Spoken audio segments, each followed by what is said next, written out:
लक्ष्मी निवास मालिकेच्या येणाऱ्या पुढील भागात आपल्याला जबरदस्त असा ट्विस्ट बघायला भेटत आहे. आपल्याला असं बघायला मिळतं आहे की जान्हवी आता जयंतचा सूड उगवणार आहे.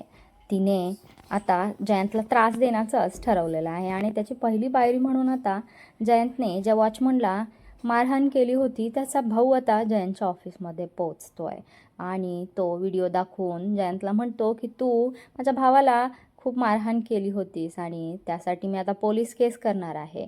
मग मात्र जयंत घाबरतो आणि जान्हवी सारवासारव करते. जान्हवी सगळ्यांसमोर म्हणते की पोलिसांना प्लीज बोलू नका, जयंत सर तुम्ही जे सांगतील ते शिक्षा भोगायला तयार आहेत. आणि मग तो माणूस सांगतो की तुम्ही तुमच्याच ऑफिसमध्ये आज दिवसभर वॉचमन म्हणून ड्युटी करायची. आणि मग मात्र जयंत वॉचमॅनचे कपडे घालतोय आणि वॉचमन म्हणून दिवसभर काम करतो.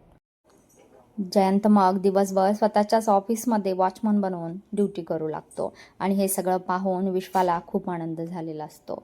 आणि इकडे जान्हवीसुद्धा गालातल्या गालात हसत असते. विश्वा आणि जान्हवीनेच मिळून हे कारस्थान केलेलं असतं आणि जयंत त्यामध्ये अडकलेला असतो. काय आता जान्हवी आणि विश्वाची ही एकी जयंतला कळेल का?